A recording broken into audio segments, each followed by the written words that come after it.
Sinuosos kilómetros por recorrer aún. Pasan como relámpagos en el primer día de esta candente prueba.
La Carrera Panamericana, it has a lot of history. It's a race that originally was raced in the 50s.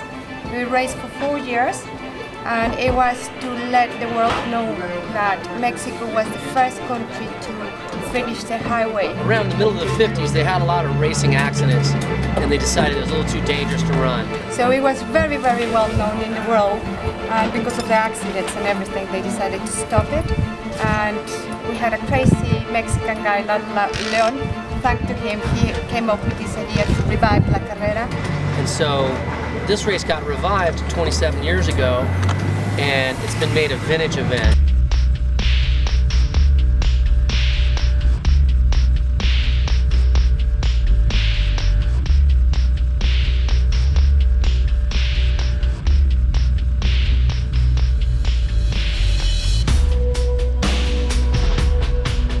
Seven-day-long race. It starts bottom of Mexico and works its way up. It's actually more than 2,000 miles. Added some stages. We're going up to Durango. We started in Veracruz. We hit 7 different cities. We zigzag our way through the central part of Mexico. It's kind of like the Tour de France, where you have a transit and then you'll have a time stage. When you get into the time stage, it's really on. You gotta go as fast as you can.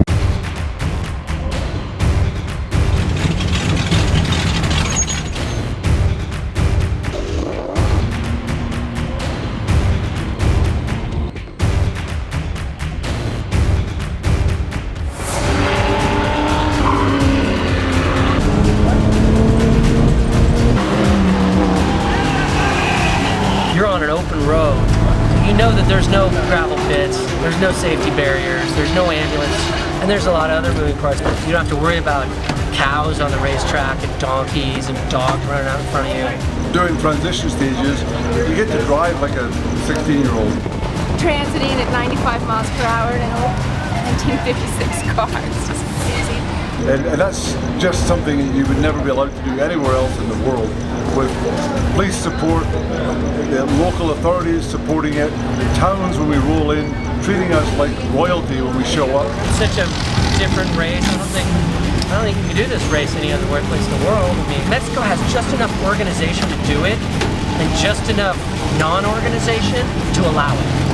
The scenery is amazing, and I'll say in addition to that, the people are marvelous. They're so helpful, so kind, so polite, and so excited about the race. You know, you feel like a rock star when you're down there. It's really funny, you know, you feel great, you know, people are getting autographs, and little kids are running up and mobbing the car, and it's a great ego booster.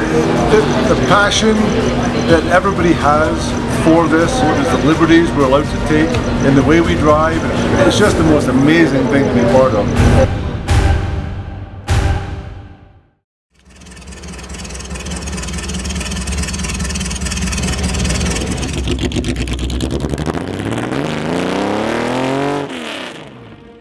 First time? This is my second time. This is my third year. This is my 5th year. This was our 16th La Carrera Panamericana. This is my 19th Carrera.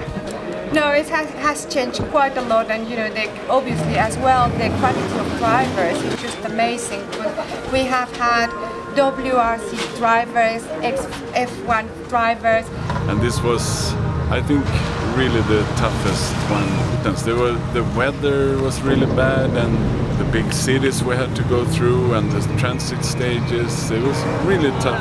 We had a lot of DNFs, and there was a lot of mistakes people made. They crashed. Every single race got some drama. The drama this time was the last thing. You know, the leader crashed today. The leader had a 3-minute lead. Threw it away in the speed of down low. Driving's always the best, because driving is my passion. But being from a mechanical background, I know what it takes to put one of these cars together. I know what it takes to keep one of these cars together. And it's a team. It really truly is a team that makes this happen. The drivers get the glory, but the mechanics are the ones working all night, changing engines, transmissions, whatever it takes to keep that car together and have it ready for the next day. So it really is truly a team effort that makes this all happen, and you really have to respect that.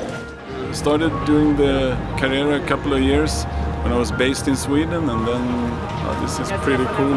Let's move over here. So I lived here for 12 years now. Yeah, we build complete cars in our shop from the ground up. We find the donor car and then we build everything. Chassis, engine, roll cages, everything. Type of car that we won with 3 times before also, it's a 53 Studebaker, but the rules are pretty liberal, so it's basically just looks like an old car. Everything underneath is brand new racing parts, and they have about 600 horsepower, and they could do, with the right gearing and everything, they could do close to 200 miles per hour on these Mexican roads. No, it's completely different. The cars were just not basic. They were well prepared, but not as prepared as nowadays. You know, these are NASCAR. People think, oh, all cars, and you just tour around. Yeah, tour around at 310 kilometers per hour on high-speed sections, flat out. No, it has changed quite a lot.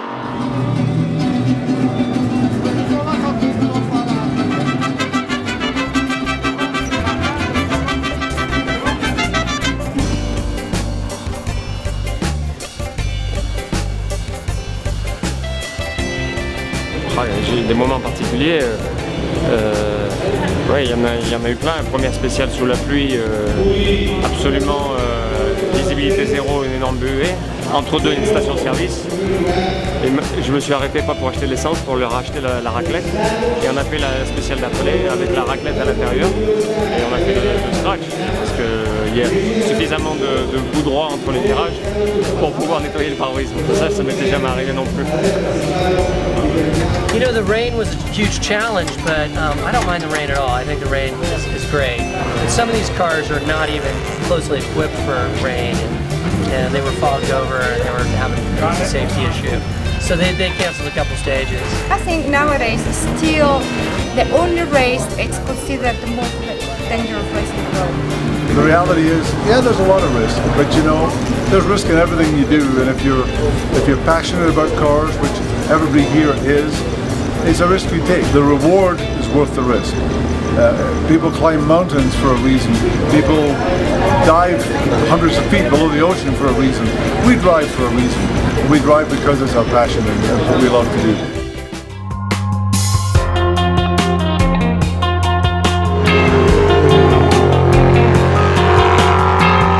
On peut pas dire qu'il y a une préparation particulière pour faire la Panamericana. Il faut avoir fait la Panamericana.